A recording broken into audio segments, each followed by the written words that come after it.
Alas 5 Jess na, 1 Western Visayas na. Alas 5 Jess na, 1 Western Visayas na.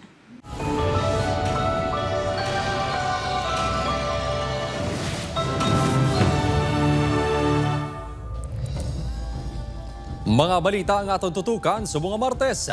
Bagyo Verbena, nagdalasang mamunog nga ulan sa Western Visayas kag Negros Island. 30 ka barangay sa Iloilo City ginbaha bangod sang mamunog nga ulan dalasang bagyong Verbena. Masobra 900 ka pasahero stranded sa mga puerto sa Western Visayas. Madalo mga pagbaha na record sa pila ka barangay sa Bacolod City bangod sa bagyo Verbena. 901 ka mga pamilya nagbakwit. 19 anyos nga lalaki arestado matapos nag-ako nga nagpadala sang bomb threat sa Oton National High School sang November 21. Duwa ka balay na halitan sang separado nga sunog sa Bacolod City. Kag presyo sa mga isda sa mga merkado sa Iloilo nagsaka sang 60 to 80 pesos kada kilo tuga sang malay nga tiyempo.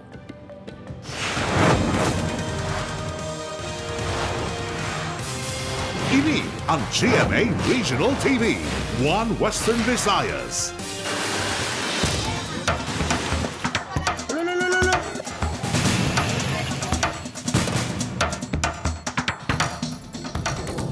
Mayong hapon, Western Visayas kag Negros Occidental. Malantaw makita sa live streaming sa YouTube channel sang GMA Regional TV kag Facebook page sa 1 Western Visayas. Sa nagapangunang balita, epekto ni Bagyo Verbena na batyagan sa Iloilo City. 30 ka barangay ang ginbaha. Masobra 900 ka pasahero ang na-record nga stranded sa Western Visayas bangod sa malain nga tiyempo. Yaring balita. Nabatyagan ang pagtupas ang mamunog nga ulan kag pagdapya sa mga baskog nga hangin sa Iloilo City dala sang Bagyo Verbena kay nasangaga. Pila ka madalanon ang ginbaha kasubong na lang sa barangay Huervana sa La Paz. Si Christine, ginbit-bit ang dull shoes kag nag-ubog sa baha sa iya pagpauli halin sa obra. Expected daman nga baha, ma di permit tag-ulan. Ginlakatula kaya ra malang balay namon. Si Henry naman, nga masulod pa sa olobrahan, nabudlayan niya makasakay bangod sang pagbaha. Budlay man kay wala ka ano bala ang service. Kung ma-commute ka tay budlay ka man magulat ka jeep. Para man sa pamilya pangadlaw-adlaw man Nagbakwit naman sa iyang mga himata si Ines matapos nagsaka ang tubig sa ilabalay sa barangay Lopez Haina Norte, La Paz. Kung magtiner, pagid kami to mataas, pagid sa subong malapit-lapit na sa tuhod. Nagtaas man ang tubig sa creek kasubong na lang sa barangay Buang Taft North, Mandurriawa. Sa datos ng Iloilo City DRMO, 30 ka mga barangay ang inbaha sa syudad sa Iloilo bangod sa Bagyo Verbena. Suspendido ang pila ka biyahe sa pila ka puerto sa Western Visayas sa diin. Masobra 900 ka mga pasahero kag 392 ka rolling cargos ang stranded sa mga pantalan. Sa Dumanga Sport, nagdamo pa ang mga nakapila nga trucks.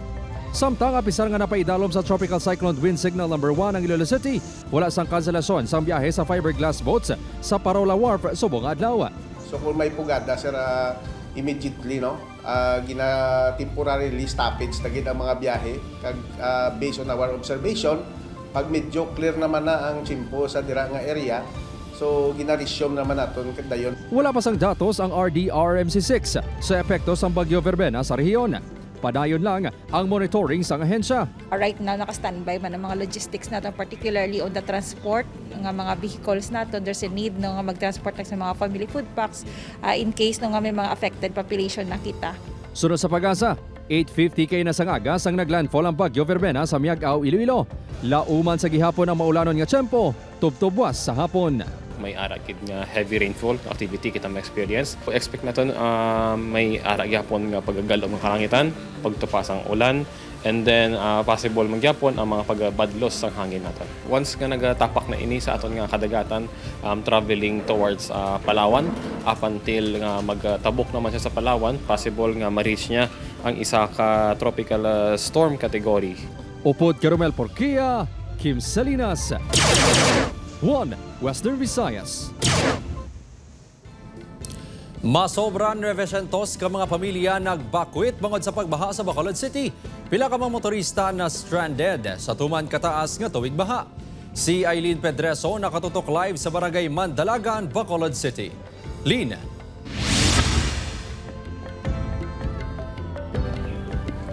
Kim, wala pa man nakabangon sa epekto sa Bagyo Tino, liwat na naman nga na-eksperyensyahan ang malapnagon nga pagbaha sa Bacolod City bangod sa Bagyo Verbena. Halin kahapon tubtub kay inasang aga na eksperyensyahan ang mamunog nga ulan sa Bacolod City. Kay inasang aga, ininang sitwasyon sa pila ka mga barangay sa syudad. 26 ka barangay ang nakaeksperyensya sang pagbaha. Sa barangay Mandalagan, tagahawak ang tubig baha nga nagsulod sa mga pamalay. Hinaling nga nagpasko ang dalugdo sang tubig suno sa mga residente.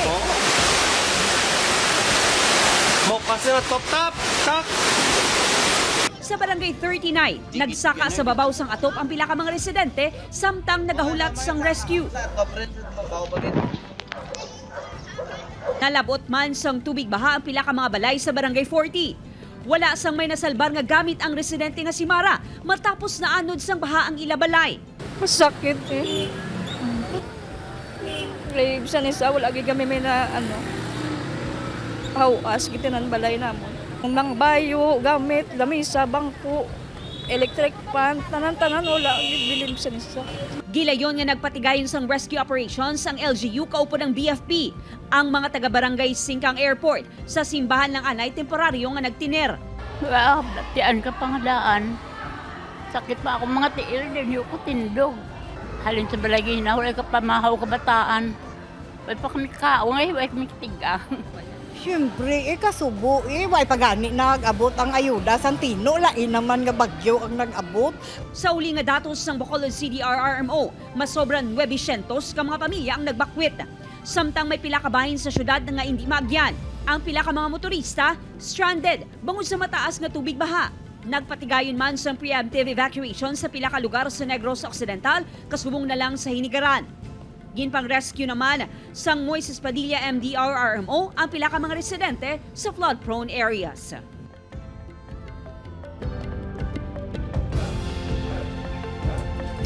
Sa karon padayon ng clearing operations ng local government units ng Bacolod City sa mga apektado nga mga barangay. Ilabi na sa natipon nga mga basura matapos ang pagbaha.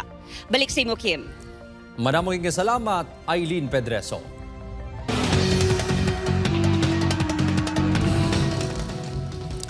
Lalaki nga nagpadala sang bomb threat sa Oton National High School nga ginsurrender sang iya pamilya sa Oton Municipal Police Station pasakaan sang kaso. Utod sini, ginsaysay kung paano nahimo sang sospek ang akto. Si John Sala nakatutok. Sabado sa ginsurrender ni alias May ang iya 19 anyos nga utod nga lalaki ginkilala kay alias June matapos matubod nga siyang nagpadala sa bomb threat sa Oton National High School sa Nobyembre 21, 2025. Sino kay alias May nakibot na lang ini sang ipadulungan siya sa kapulisan sa ilang balay sang Biyernes ang aga kaginhambalan nga siya ang nagpalapta sa bomb threat. Gin katingala kuno sinisang gipakita sa iya account naghalin ng bomb threat nga suno sa iya 3 ka tuig na nga deactivated. Sana ba sila nga willing ka nga ipalantaw ang imo cellphone sa rako? Pagabot sa rako, gin-check sa nga taga-rako which is ang IT, guro nila, balagin check ang ako ng cellphone. May ara dito nakabuta nga 3 mismo ka number. Tapos may ara dito number nga daw 01 ang punta, gin pang tanaw ko na tanan sa contacts ko. Pero may ara na kuya ang duda nga basi bala akon utod. Na-trace ang kapulisan ngang iya manghod nga si alias June ang nag-recover sang iya account kagamoy ning gingamit agud magpadala sang bomb threat. Sang ginhatag yung cellphone niya, dito ko nakita ang account ko. Ang bal ko to, gin-delete ko na nito akon account mo. Paano mo na nabuksan? Ang bako ikaw nagsento sa nga bomba sa Oton National High School, nagina-joke-joke mo to sila, ang balyahuo. Kay tungod ko nuya viral, gin copy-paste yaman ko nuya, kagin send sa Oton National High School. Si alias June ang isa ka PWD, sa diin may sablag ini sa paghambal. Kagigapay-dalong pa ini sa psychiatric evaluation sa posibleng mental health concern. Subong adlaw na dala nga pasakaan ini isang kaso. I-file na ton si Yasser, no? PD 1727, anti-bomb joke law.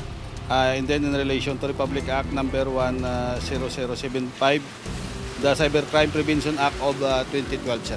Ginklaro man ni alias May nga wala sila sang plano nga kuha ng 100,000 pesos nga reward money sa pagtudlo sa yautod. Sino kay Lieutenant Colonel Estember ang bomb threat lang sa ONHS ang ginako sang sospek kag nagpanginwala ini nga may kahilabtanan sa iban pa nga mga bomb threats. Upod kay Hans Desierto, John Sala. 1 Western Visayas. Duha ka separado nga sunog nagluntad sa Bacolod City kay nasangaga. Samtang sa Iloilo City, balay ginsunog sang Tagiya. Si Aileen Pedreso nakatutok. Nasunog ang porsyon sang kwarto nga nahamtang sa ikaduha nga panalgan sa pamilya Apodaca sa barangay Takuling, Bacolod City. Suno sa BFP, anti sang sunog, nakabati sang lupok ang bata sang Tagiya. Ma'am, aga pa na sila na bugtaw ang tatay, samtang iya nga bata is ara sa babaw sang balay, nagakatulog pa. Then nabatyagan sang iya bata, ma'am, nga dumiga lupok sa piyak nga room. Duwa ni karon nga nga balay, ma'am, sa babaw. So pag abriya sang pertaan, dito na ma'am nakita nga dako na ang kalayo. Gilayon nga nagresponde ang BFP kag napalong ang kalayo. Mas sobra 200,000 ang nalista nga danyos. Sa sini nga video, makita nga nagakarab-karab ang balay.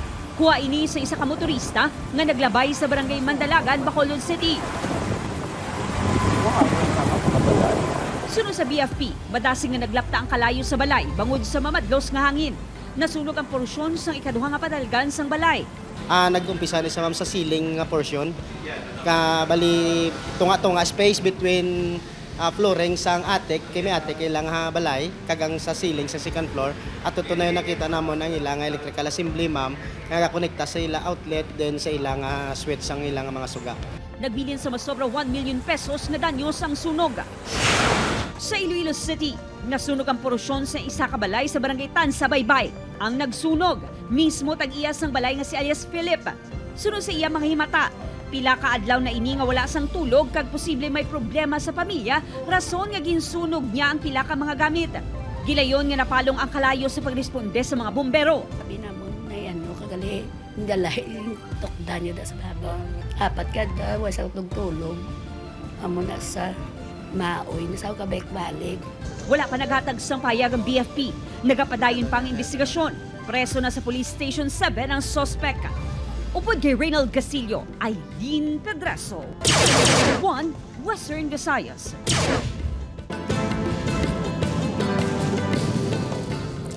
Presyo sang isda sa Iloilo nagsaka sang 60 to 80 pesos bangod sang kakulang sa supply. Si Tess Ordales nakatutok. Imbis nga baligya ako no ni Nonoy, ining mga bangros kag alimango nga ulihi nga ginkuha sa dagat, kung sumuho na lang gininila sang iya pamilya. Tuman ko rin ni kagamay, kung ibanggid sa normal nga mga inadlaw nga wala sang bagyo. Gani kanugon kung baligya pa niya ini, kag pamahalan ang presyo. Kung nabaw man lang, okay lang na siya di kung magnabaw. Pero kung magtaob siya, di why na kami gan. Lingaw-lingaw man lang. Pang bugas-bugas Kasubong ni Nonoy, wala naman nagpalawod ang pila ka mga manok pangisda, rason nga gamay ang supply. Nabatyagan ini sa pila ka mga merkado. Sa Leganes Public Market, halos magagaway sang customer ang mga manok baligya, bango dilisipon lang ang nagapamakal sang isda. Wala ka kuhaan kay bagyo. Halos tanan gid. Pilo-pilo gid. Wala kuno sang kuhaan sang supply, rason nga kinahanglan man magpasaka sang presyo. Halin sa 250 kada kilo, ara na sa 310 pesos ang presyo sang bangros. Ang pisogo, ara na sa 380 kada kilo, halin sa 300. Naglabot naman sa 360 pesos ang kada kilo sang salmonete, halin sa 300. Si Manong Benji, tunga sa kilo lang nga abo ang ginbakal, bangod nagatipid sa budget. Sadto, 200 pesos kunong kada kilo sini, subong 280 pesos na. Isa lang, mahal ang isda sa tungod sa bagyo niya. Kagway naman sila kuhaan, gurong nga isda na. Upod kay Cirilo Renduque, Tess Ordales. 1 Western Visayas. Ini ang GMA Regional TV, 1 Western Visayas. Mga manok pangisda sa Banwa sang Oton apektado sa malain nga tiyempo dala sang Bagyo Verbena. 2,300 kabulutuan sa Western Visayas nagdeklarar sang suspensyon sang klase. Si John Sala nakatutok live sa Barangay Poblacion South, Oton, Iloilo. John.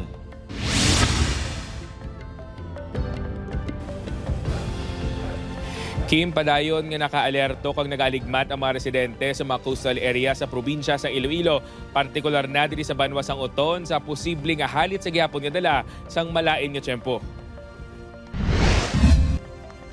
Ginpasaka na sa mga manugpangisda diri sa Barangay Kabanbanan Oton ang ilang mga sakayan kahapon pa lang sang aga bilang pagpanghanda sa Bagyo Verbena. Apisa nga pagpangisda ni Manong Ronel ang ginasaligan sa iya pamilya. Walang maninis ang may mahimo kundi maguntat anay sa pagpalabod. Basta amo na akong lunching po, ayaw kami grisgo. Apisan matawi ang sitwasyon sa kadagatan kay sang aga hindi gid kuno magrisgo si Manong Kai John. Tubtob nga hindi makagwa sa par ang Bagyo Verbena. Mga 3 kadlaw, 3 to 4 days sir, hindi gid kami napangisda. Diri sa muna na sir. Pag signal number 1, ita ko man sir mga pambot babaw na. Baylo mo pa kabuhi mo sa isda lang na hindi mo mapaktan. Sa datos ang PDRRMO Iloilo, 4 ka mga barangay ang ginbaha nga ginalakipan sa Barangay Poblasyon West sa Oton. Si Panton, Velasco kag nagsulang sa Lemery. May landslide man nga nagluntad sa Barangay Kipot, Barasalon sa Banwasang Haniway kag nag-overflow naman ang Suwagi Overflow sa Banwasang Mina. Kahapon, nag-declare kita sa red alert status. In-activate na ito ng aton Emergency Operation Center. Gin-check na ito ng resources and capabilities ng aton mga MDRRI mo so that nga may contingency sila on 3 hazards, landslide, storm surge, kag flooding. Samtang naglabot na sa 2,315 ka mga bulutuan halin sa 81 ka mga LGU nagsuspend ang face-to-face classes bangod sa bagyo. Sa datos ng DepEd 6, masobra 770,000 learners ang apektado sa Western Visayas.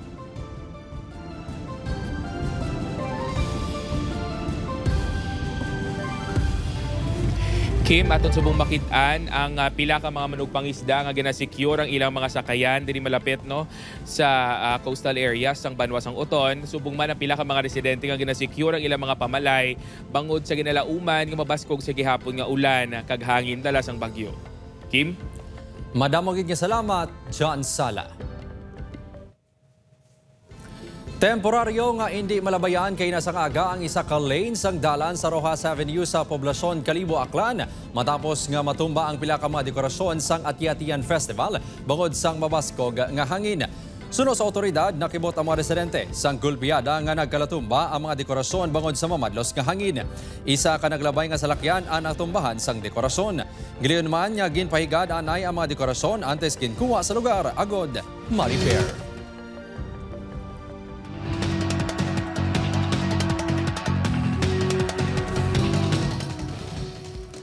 Duha ka lalaki arestado matapos ginaligar. Nagbali sang tiil sang inugbulang manok sa Bulangan sa Zaraga, Iloilo. Si Julius Villacol, nakatutok. Nagtulog sa karsel sa Zaraga Municipal Police Station ang duha ka mga lalaki. Matapos ginaalgar, nagbali sang tiil sang inugbulang manok sa Bulangan sa Zaraga base sa investigasyon sa Zaraga Police. Naaktuhan ang duha nga nagsulod sa cockhouse. Ang 52 anyos nga si alias John sa Putotan, Iloilo ang ginatudlo nagbali sang tiil. Samtang ang kaupod sa nga si alias Jose, 52 anyos sang Mina, Iloilo ang nagserving as spotter. And he was reportedly seen inflicting injury on the left leg of a fighting cock. Bangod sa hitabo, wala na mabulang pa ang manok. Ang ila ginhimo ang ginapahayag nga pareho sang modos sang nagkaladakpan man sadto sa Sibalo, Mantique. Ginagawa po nila yan in behalf na para manalo. No? Nakausap na nila yung kalaban nila, so maghahatian po sila. Sang ginkuhaan sang reaksyon sang news team, ginpanginwala sang duha ang akusasyon batok sa ila, apang wala ang mga ini nagpasugot nga magpa-interview. Desidido man kuno ang mga ini nga bayaran kung ano man nga damage sang ila natuga. Ginpahibalo sang tagya sang manok ang Zaraga MPS nga hindi na ini interesado magpasaka pa sang reklamo batok sa mga suspect. Upod kay Cirilo Rendoque, Julius Villacol, 1 Western Visayas. Ginbawian sang kabuhi ang 73 anyos nga si alias Crescencio matapos gintiro sang riding in tandem suspects sa Barangay Punao, San Carlos City, Negros Occidental. Sunod sa kapulisan, nanaog sa jeep ang biktima kag sang nagbungko sa gutter sa kilid sang dalan. Palapitan ini sang duwa ka lalaki kag gintiro. Nakaagom ini isang wila sa ulo kag tiyan. Isa sa mga ginalantaw motibo sa krimen amo ang konflikto sa tunga sa biktima kag sa iya anak. Parayon pa ginapangita ang mga sospek.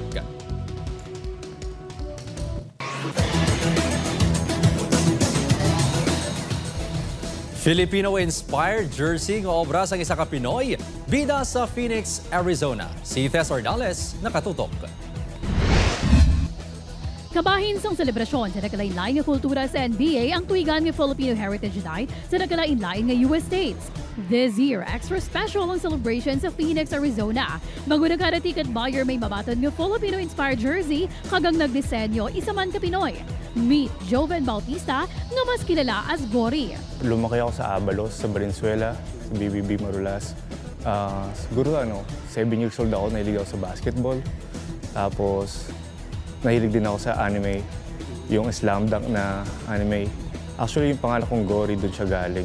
Tapos noong 2007-2008, doon ko na nalaman yung street art or yung graffiti, mga ganon. Sinasaylo ko na sa US ang 2017, gintinguhaan gihapon ni Joven na patayuno ng iya career. Challenging, pero bangod siya dedikasyon, nakilala siya.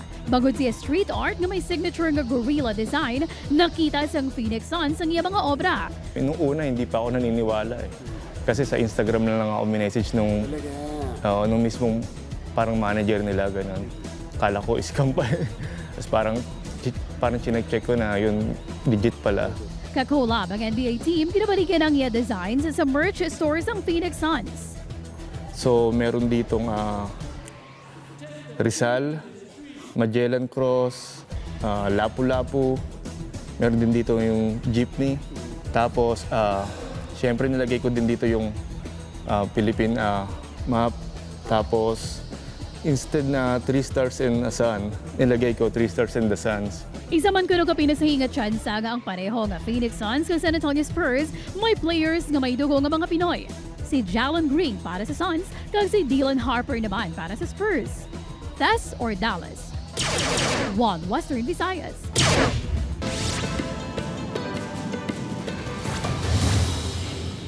Nasa puwan niya wala na sang kabuhi ang 30 anyos nga lalaki nga ginkilala kay alias Bulldog sa dalan sang barangay Bulukawi, Miagao, Iloilo. Gindala ini sa ospital apang gindeklarar nga dead on arrival.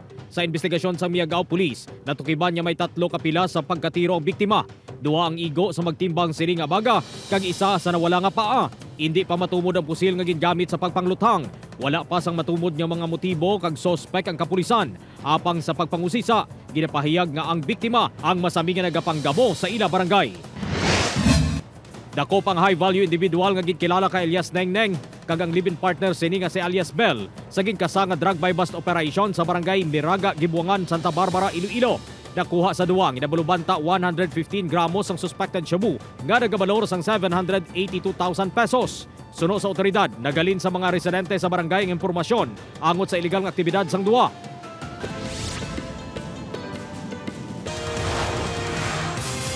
Ini ang GMA Regional TV, One Western Visayas.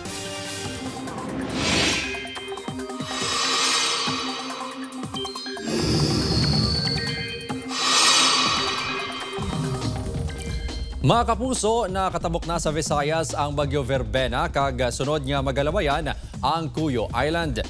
Sa latest bulletin sa Pag-asa, uli nakita ang sentro sa Bagyo Verbena sa coastal waters ng Magsaysay, Palawan. Yara sa wind signal number 1 sa Occidental Mindoro, Oriental Mindoro, Romblon, Northern kag Central portions ng Palawan, kaupod ang Calamian, Cuyo, kag Cagayancillo Islands, pati ang mainland Masbate.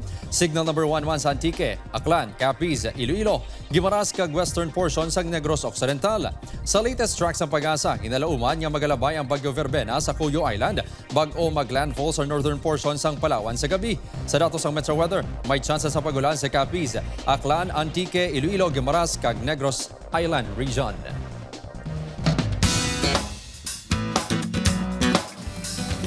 Mga kapuso, black carpet premieres ang KMJS Gabi ng Lagim The Movie. Gintabungan sang cast, kapuso stars, kagwan pa nga personalidad. Si Tess Ordales nakatutok. Antis naman ang level up na makakululbang horror experience sa big screen boss. Nagrampaanay sa black carpet premiere ang cast sa KMJS Gabi ng Lagim The Movie. Dressed in shades of red ang mga bida sa horror trilogy. Si Miguel Tan Felix para sa Pochong. Si Sanya Lopez ang Berbalang. Kag para naman sa Sanip, si Jillian Ward.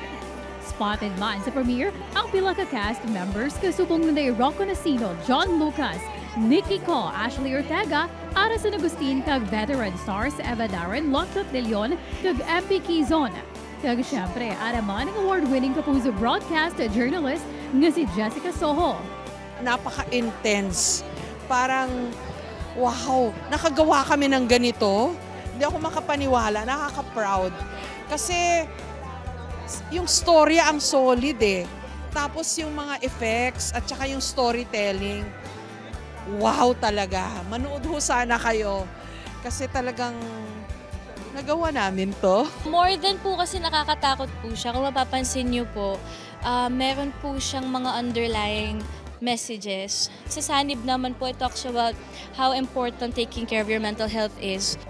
Full support man sa premiere sa Nikapuso stars Dingdong Dantes, Barbie Forteza, Isabel Ortega, Jack Roberto, kagiban pang sparkle artist, laki pang newest addition to the fam nga si Eman Bacosa Pacquiao. Ang gabi ng lagim nangin gabi ng lambing sa Nosabila Netizens. Bangod na meet na finally ni Eman ang celebrity crush nga si Jillian Ward. Araman sa premiere si National Artist for Film and Broadcast Arts, Ricky Lee, GMA Network Senior Vice President, kag GMA Pictures President, Attorney Annette Gozan Valdez. GMA Pictures Executive Vice President, kag GMA Public Affairs Senior Vice President, Nessa Valdelion, kag Sparkle First Vice President, Joy Marcelo. Mga kapuso, buwas na malantaw sa mga sinihan ang KMJS Gabi ng Lagim the Movie. Plus or Dallas. One Western Visayas. Magapasakop sa nationwide rally kontra korupsyon ng Diocese sa Bacolod kaupod ang nagkalain-lain nga grupo sa Nobyembre 30. Magapasakop sa aktibidad ang pila ka non-government organizations, grupo sa mga abogado kag negosyante subong man Transport Group. Tinutuyo sa March rally nga ipanawagan sa gobyerno ang pagpanabat sa mga yara sa likod sa anomalya sa flood control kag iban pa nga proyekto.